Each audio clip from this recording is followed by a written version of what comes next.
ये आकाशवाणी रायपुर है। प्रादेशिक समाचार बुलेटिन के साथ मैं सुषमा श्रीवास।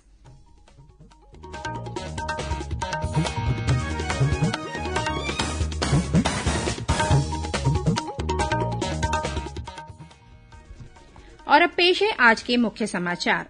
प्रदेश में बारिश का दौर थमने के बाद भी अधिकांश नदी नाले उफान पर। अतिवृष्टि और बाढ़ से प्रभावित लोगों को सुरक्षित स्थानों पर पहुंचाने का कार्य जारी। राष्ट्रपति रामनाथ कोविंद ने राष्ट्रीय खेल दिवस के अवसर पर राष्ट्रीय खेल और साहसिक कार्य पुरस्कार प्रदान किए। छत्तीसगढ़ के नए विधानसभा भवन का आज भूमि पूजन किया गया। नवा रायपुर अटल नगर में 270 करोड़ रूपये की लागत से बनेगा नया भवन। और प्रधानमंत्री नरेंद्र मोदी कल आकाशवाणी पर सुबह 11 बजे मन की बात कार्यक्रम में देश विदेश के लोगों से अपने विचार साझा करेंगे।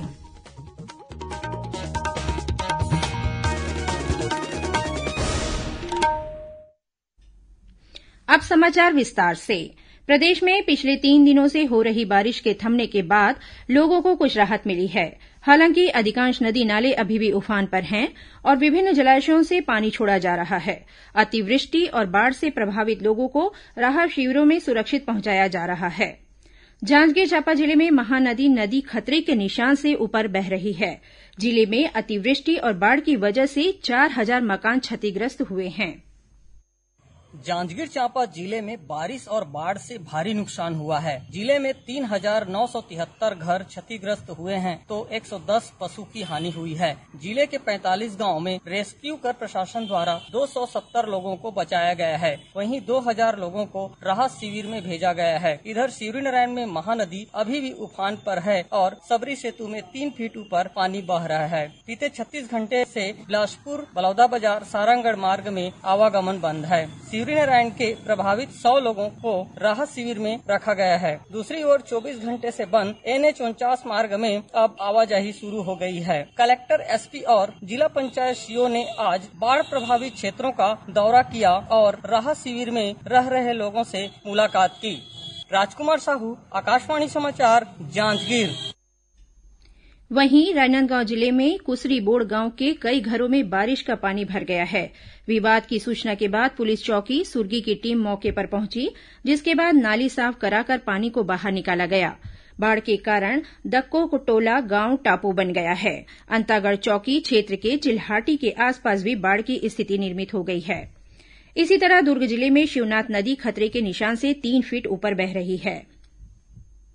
जिला दुर्ग में लगातार 48 घंटे की बारिश के बाद आज मौसम खुल गया, परंतु कैचमेंट क्षेत्र से लगातार पानी के आने का सिलसिला बना हुआ है, जिसके कारण शिवनाथ नदी उफान पर है। दूर राजनांदगांव मार्ग पर बना पुराना पुल डूब गया है। पुल के ऊपर से पानी बह रहा है। शिवनाथ नदी खतरे के निशान से 2 फीट ऊपर चल रही है। महमरा एनीकट में जल स्तर बढ़ने के कारण 12 फीट ऊपर से पानी बह रहा है। जिले के शिवनाथ नदी, आमनेर नदी एवं खारून नदी के किनारे बसे गाँव में हाई अलर्ट जारी किया गया है। दुर्ग ब्लॉक के ग्राम भेड़सर के ईंट भट्टे में आई बाढ़ के बाद कल से फंसे 3 मजदूरों को आज NDRF की टीम ने रेस्क्यू कर बाहर निकाला। आकाशवाणी समाचार के लिए दुर्ग से मैं अभय जवादे। इधर महासमुंद जिले के सरायपाली विकासखंड में मकानों के क्षतिग्रस्त होने पर 16 प्रभावितों को लगभग 2 लाख रूपये का मुआवजा राशि प्रदान की गई है। वहीं बसना के 15 प्रभावितों को लगभग 1,39,000 रूपये की राहत राशि दी गई है। रायगढ़ जिले के बरमकेला और पुसौर इलाके के 27 गांव बाढ़ से प्रभावित हुए हैं। वहीं जिले में करीब 2300 लोगों को राहत शिविरों में सुरक्षित रखा गया है। महानदी और माण नदी अभी भी उफान पर है। पिछले 3 दिनों से हो रही घनघोर बारिश अब थम चुकी है। रायगढ़ के निचले मोहल्लों से भी पानी उतर गया है, परंतु नदी नालों और जंगल से उतरता पानी केलो नदी में आज भी उफान पर है, जो महानदी और माण नदी की ओर जा रहा है। चंद्रपुर का तटीय इलाका, रायगढ़ जिले के सरिया और पुसौर के तटीय इलाके अभी भी जलमग्न है। लात नाला और टेमरलगा मार्ग डूबने से सारंगढ़ रायगढ़ मार्ग अवरुद्ध है। प्रशासन और पुलिस की टीम 2 दिनों से रेस्क्यू ऑपरेशन में जुटी हुई है। प्रभावित गांवों को खाली कराकर उन्हें छिछोर उमरिया, बरगांव, सालेओना के राहत शिविरों में भेजा गया है। इधर रायगढ़ जिलाधीश ने संबलपुर के डीएम से हालात की चर्चा कर हीराकुड डैम के अतिरिक्त गेट खुलवाए हैं, जिससे कुछ राहत की उम्मीद है। वर्तमान में हीराकुड के 46 गेट खुले हुए हैं, जिससे निश्चित ही जल स्तर में कमी आएगी। हीरा मोटवानी, आकाशवाणी समाचार, रायगढ़। दूसरी ओर बिलासपुर जिले के मस्तूरी, बिल्हा और तखतपुर क्षेत्र में बाढ़ की स्थिति निर्मित होने के कारण 863 लोगों को रेस्क्यू किया गया है। जिले में प्रभावित लोगों के लिए 29 राहत शिविर बनाए गए हैं। इस बीच मौसम विभाग ने आगामी 24 घंटों के दौरान प्रदेश के कुछ स्थानों पर हल्की से मध्यम वर्षा होने की संभावना जताई है। वहीं अगले 3 दिनों तक अधिकतम तापमान में बढ़ोत्तरी होने के भी आसार हैं। मुख्यमंत्री भूपेश बघेल ने सभी जिला कलेक्टरों को अतिवृष्टि और बाढ़ की वजह से लोगों की जान की सुरक्षा के कार्य को सर्वोच्च प्राथमिकता देने के निर्देश दिए हैं। उन्होंने बारिश से प्रभावित लोगों को तत्परता के साथ राहत पहुंचाने भी कहा है। श्री बघेल ने रायपुर स्थित अपने निवास कार्यालय से कल वीडियो कॉन्फ्रेंसिंग के जरिए सभी जिलों में अतिवृष्टि और बाढ़ की स्थिति की समीक्षा की। मुख्यमंत्री ने अधिकारियों से कहा कि बाढ़ में फंसे लोगों को सुरक्षित निकालना और उन्हें राहत शिविरों में ठहराने के साथ ही उनके भोजन तथा स्वास्थ्य की बेहतर व्यवस्था सुनिश्चित की जानी चाहिए। मुख्यमंत्री ने कहा कि कोरोना संक्रमण को देखते हुए राहत शिविरों में भी फिजिकल डिस्टेंसिंग, सैनिटाइजेशन सहित अन्य इंतजाम किए जाने चाहिए। आज राष्ट्रीय खेल दिवस है। इस अवसर पर राष्ट्रपति रामनाथ कोविंद ने वीडियो कॉन्फ्रेंस के जरिए वर्ष 2020 के राष्ट्रीय खेल और साहसिक कार्य पुरस्कार प्रदान किए। उन्होंने राजीव गांधी खेल रत्न पुरस्कार, अर्जुन पुरस्कार, द्रोणाचार्य पुरस्कार, ध्यानचंद पुरस्कार, तेनजिंग नोरगे राष्ट्रीय साहसिक कार्य पुरस्कार और राष्ट्रीय खेल प्रोत्साहन पुरस्कार प्रदान किए। श्री कोविंद ने इस अवसर पर कहा कि खेलों में उत्कृष्टता और उपलब्धियां हासिल करना केवल सरकार की जिम्मेदारी नहीं है, प्रत्येक वर्ग और क्षेत्र के लोगों की भागीदारी से खेल संस्कृति को बढ़ावा दिया जा सकता है। राष्ट्रपति ने इस बात पर खुशी व्यक्त की कि अब खेल और फिटनेस युवाओं की सोच और दिनचर्या का हिस्सा बन गए हैं। उन्होंने कहा कि खेलों के प्रति माता-पिता, अभिभावकों और शिक्षकों का रवैया भी बदल रहा है। श्री कोविंद ने विश्वास व्यक्त किया कि सबके सामूहिक प्रयासों से भारत खेलों के क्षेत्र में महाशक्ति के रूप में उभरेगा। मुझे विश्वास है कि सबकी भागीदारी के बल पर किए गए सामूहिक प्रयासों से भारत एक खेल महाशक्ति के रूप में उभरेगा। 2028 के ओलंपिक खेलों में टॉप 10 पोडियम फिनिश कंट्रीज में रहने का हमारा लक्ष्य है। हम इस लक्ष्य को अवश्य प्राप्त करेंगे। राष्ट्रपति ने कहा कि कोरोना संक्रमण के कारण खेल जगत पर विपरीत असर पड़ा है। भारत में भी इससे खेल की सभी गतिविधियां प्रभावित हुई हैं। श्री कोविंद ने इस बात पर भी खुशी व्यक्त की कि खिलाड़ी और कोच ऑनलाइन कोचिंग तथा वेबिनार के जरिए संपर्क में हैं। उन्होंने कहा कि खेल मंत्रालय और अन्य संस्थानों ने भी कोच और खिलाड़ियों से संपर्क बनाए रखा है। राष्ट्रपति ने आशा व्यक्त की कि खेलों की दुनिया से जुड़े लोग अधिक मानसिक शक्ति के साथ उपलब्धियों का नया इतिहास रचेंगे। श्री कोविंद ने कहा कि खेल और खिलाड़ी देशवासियों के बीच एकजुटता की भावना मजबूत करते हैं। राष्ट्रपति ने हॉकी के जादूगर मेजर ध्यानचंद को श्रद्धांजलि अर्पित की। प्रधानमंत्री नरेंद्र मोदी ने कहा कि राष्ट्रीय खेल दिवस उन सभी अनुकरणीय खिलाड़ियों की महत्वपूर्ण उपलब्धियों का जश्न मनाने का अवसर है, जिन्होंने विभिन्न खेलों में भारत का प्रतिनिधित्व किया और राष्ट्र को गौरवान्वित किया है। प्रादेशिक समाचार आप आकाशवाणी रायपुर से सुन रहे हैं। और अब आगे बढ़ते हैं बाकी के समाचारों की ओर। छत्तीसगढ़ के नवीन विधानसभा भवन का आज भूमि पूजन किया गया। मुख्यमंत्री भूपेश बघेल और विधानसभा अध्यक्ष डॉक्टर चरणदास महंत ने नवा रायपुर में नए विधानसभा भवन के निर्माण कार्य का भूमि पूजन किया।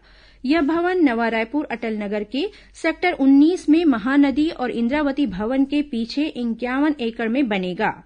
मुख्य भवन का निर्माण 52,497 वर्ग मीटर में किया जाएगा। इसकी लागत लगभग 270 करोड़ रुपए होगी। भूमि पूजन कार्यक्रम में कांग्रेस की राष्ट्रीय अध्यक्ष सोनिया गांधी, वरिष्ठ नेता मोतीलाल वोरा और सांसद राहुल गांधी वर्चुअल रूप से शामिल हुए। भूमि पूजन के अवसर पर मुख्यमंत्री ने कहा कि नवा रायपुर को आबाद करने राज्य सरकार हर संभव उपाय कर रही है। मंत्रियों और अधिकारियों, कर्मचारियों के लिए आवास बनाने की शुरुआत हो चुकी है। कोरोना संक्रमण की वजह से काम में थोड़ा विलंब हुआ है। उन्होंने उम्मीद जताई कि आगामी वर्षों में नवा रायपुर में राज्यपाल, मंत्री और शासन प्रशासन से जुड़े लोग रहने लगेंगे तथा सुविधाएं भी बढ़ेगी। छत्तीसगढ़ विधानसभा के मानसून सत्र का कल समापन हो गया। इस अवसर पर विधानसभा अध्यक्ष डॉक्टर चरणदास महंत ने कहा कि कोरोना संक्रमण की विषम परिस्थितियों में विधानसभा का सत्र आहूत कर और उसे सफल बनाने में विधानसभा के सभी सदस्यों ने अपनी कर्तव्यपरायणता का परिचय दिया है। विधानसभा अध्यक्ष ने बताया कि विधानसभा का शीतकालीन सत्र आगामी दिसंबर माह के तीसरे सप्ताह में आहूत होने की संभावना है। इस अवसर पर मुख्यमंत्री भूपेश बघेल ने कहा कि कोरोना काल में विधानसभा के सभी सदस्यों ने सदन की कार्यवाही में हिस्सा लिया और संवैधानिक दायित्वों का पालन करते हुए मतदाताओं और क्षेत्र की समस्याओं को पुरजोर तरीके से उठाया।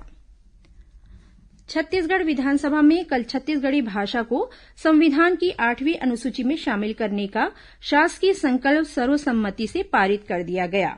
मुख्यमंत्री भूपेश बघेल ने यह शासकीय संकल्प प्रस्तुत करते हुए कहा कि छत्तीसगढ़ी को राजभाषा का दर्जा मिल चुका है, लेकिन छत्तीसगढ़ी भाषा अभी तक संविधान की 8वीं अनुसूची में शामिल नहीं हो पाई है। छत्तीसगढ़ी भाषा के विकास और मान्यता के लिए छत्तीसगढ़ी भाषा का संविधान की 8वीं अनुसूची में शामिल होना आवश्यक है। प्रदेश में कोरोना संक्रमित मरीजों की संख्या लगातार बढ़ रही है। दुर्ग जिले में आज 8 नए कोरोना संक्रमित मरीजों की पहचान की गई है। वहीं नवा रायपुर स्थित इंद्रावती भवन में एक ही दिन में 45 कोरोना संक्रमित मरीज मिले हैं। इसके बाद महानदी और इंद्रावती भवन में बाहरी व्यक्तियों के प्रवेश पर प्रतिबंध लगा दिया गया है। मंत्रालय और संचालनालय में बाहरी लोगों के आने जाने पर भी रोक रहेगी। जांजगीर चांपा जिले के अकलतरा विकासखंड में 6 नए कोरोना पॉजिटिव मरीजों की पुष्टि हुई है। इधर कोरोना संक्रमण के मद्देनजर जांजगीर चांपा जिला चिकित्सालय में हर मंगलवार को मेडिकल बोर्ड द्वारा प्रमाण पत्र बनाने का कार्य आगामी आदेश तक स्थगित किया गया है। वहीं महासमुंद जिले के बसना विकासखंड में आज 2 कोरोना पॉजिटिव मरीज मिले हैं। जिले में एक अन्य कोरोना संक्रमित मरीज की मौत होने की जानकारी मिली है। इस बीच महासमुंद जिला न्यायालय में कोरोना मरीज मिलने के बाद 30 और 31 अगस्त को कोर्ट परिसर में सैनिटाइजेशन कार्य किए जाने के कारण न्यायालय बंद रहेगा। उधर बीजापुर जिला मुख्यालय में जिला प्रशासन द्वारा दूध, सब्जी, किराना दुकानों और बैंकों को दोपहर 3 बजे तक खोलने की अनुमति दी गई है। इस बीच मेडिकल कॉलेज जगदलपुर में बीती रात कोरोना संक्रमित एक 65 वर्षीय व्यक्ति की मौत हो गई। इधर रायपुर जिले में आयुष विश्वविद्यालय तथा इंस्टीट्यूट ऑफ होटल मैनेजमेंट ऊपरवारा को अस्थायी कोविड-19 हॉस्पिटल बनाया गया है। वहीं लक्षण रहित कोरोना पीड़ितों के लिए छात्रावासों को कोविड केंद्र बनाया जाएगा। प्रदेश में कोरोना संक्रमण के बढ़ते मामलों को देखते हुए राज्य शासन ने निजी अस्पतालों में भी कोरोना मरीजों के इलाज, आइसोलेशन और होम केयर की अनुमति दी है। स्वास्थ्य विभाग द्वारा अनुमति प्राप्त अस्पतालों में स्वयं के व्यय पर मरीज भर्ती होकर कोरोना संक्रमण के उपचार, आइसोलेशन और होम केयर की सुविधा प्राप्त कर सकते हैं। वहीं कोरोना संक्रमितों के इलाज के लिए स्थापित जिला स्तरीय कोविड अस्पतालों में निजी अस्पतालों और डॉक्टरों के सहयोग से आईसीयू और ऑपरेशन थिएटर का संचालन किया जाएगा। स्वास्थ्य विभाग ने कलेक्टरों को स्थानीय आईएमए शाखा की बैठक लेकर व्यवस्था बनाने के निर्देश दिए हैं। प्रधानमंत्री नरेंद्र मोदी कल आकाशवाणी पर सुबह 11 बजे मन की बात कार्यक्रम में देश विदेश के लोगों से अपने विचार साझा करेंगे। यह इस मासिक रेडियो कार्यक्रम की 68वीं कड़ी होगी। यह कार्यक्रम आकाशवाणी और दूरदर्शन के समूचे नेटवर्क पर प्रसारित किया जाएगा। इसके साथ ही यह कार्यक्रम आकाशवाणी की समाचार वेबसाइट और news on AIR mobile app पर भी उपलब्ध होगा। आकाशवाणी, दूरदर्शन समाचार, प्रधानमंत्री कार्यालय और सूचना तथा प्रसारण मंत्रालय के यूट्यूब चैनलों पर भी इसका सीधा प्रसारण किया जाएगा। हिन्दी में प्रसारण के तुरंत बाद मन की बात कार्यक्रम आकाशवाणी से क्षेत्रीय भाषाओं में यह प्रसारित किया जाएगा, जिसे क्षेत्रीय भाषाओं में शाम 8 बजे फिर से सुना जा सकता है। दुर्ग के उतई स्थित औद्योगिक सुरक्षा बल के क्षेत्रीय प्रशिक्षण केंद्र में दूसरे बैच के रेलवे सुरक्षा बल आरक्षक और जीडी के बुनियादी कोर्स का दीक्षांत परेड समारोह हुआ। इसमें 461 प्रशिक्षणार्थियों ने हिस्सा लिया। प्रशिक्षुओं को 35 सप्ताह का प्रशिक्षण दिया गया है। दीक्षांत परेड समारोह में आईआरपीएफएस के महानिरीक्षक एएन सिन्हा ने प्रशिक्षणार्थियों को राष्ट्र की बदली परिस्थितियों और जरूरतों के अनुसार स्वयं को तैयार रखने का आह्वान किया। इस अवसर पर प्रशिक्षण के दौरान विभिन्न क्षेत्रों में उत्कृष्ट प्रदर्शन करने वाले प्रशिक्षणार्थियों को ट्रॉफी और प्रमाण पत्र प्रदान किए गए। रेलवे ने खेल मंत्रालय द्वारा शुरू की गई फिट इंडिया फ्रीडम रन पहल को पूरे भारतीय रेलवे पर लागू करने का फैसला किया है। यह पहल फिट इंडिया अभियान के तहत की जा रही है। इसके लिए दक्षिण पूर्व मध्य रेलवे के सभी 2000 से अधिक अधिकारियों, कर्मचारियों और उनके परिवार के सदस्यों को प्रोत्साहित किया जा रहा है। इनमें बिलासपुर, रायपुर और नागपुर रेल मंडल के कर्मचारी बढ़ चढ़कर हिस्सा ले रहे हैं। कोरिया जिले में खेलो इंडिया लघु केंद्र की स्थापना की जाएगी। इस केंद्र में पूर्व चैंपियन खिलाड़ियों के अनुभवों का उपयोग नए खिलाड़ियों के प्रशिक्षण के लिए किया जाएगा। खेलो इंडिया लघु केंद्र के लिए 14 खेलों को चिन्हांकित किया गया है। यहां प्रशिक्षक के रूप में अपनी सेवाएं देने के लिए खेल के क्षेत्र में उपलब्धि रखने वाले इच्छुक खिलाड़ियों से 5 सितंबर तक आवेदन मंगाए गए हैं। अब कुछ खबरें संक्षिप्त में। राष्ट्रीय खेल दिवस के अवसर पर आज बस्तर जिला ओलंपिक संघ द्वारा खिलाड़ियों का सम्मान किया गया। जगदलपुर में आयोजित कार्यक्रम में खिलाड़ियों के साथ साथ उनकी प्रतिभा निखारने वाले प्रशिक्षकों को भी सम्मानित किया गया।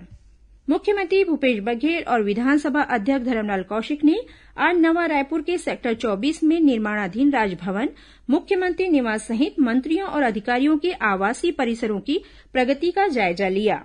कोंडागांव और राजनांदगांव जिले में कांग्रेस कार्यकर्ताओं ने देशभर में आयोजित होने वाले जेईई और नीट की परीक्षाओं को निरस्त करने की मांग को लेकर राष्ट्रपति के नाम कलेक्टर और एसडीएम को ज्ञापन सौंपा।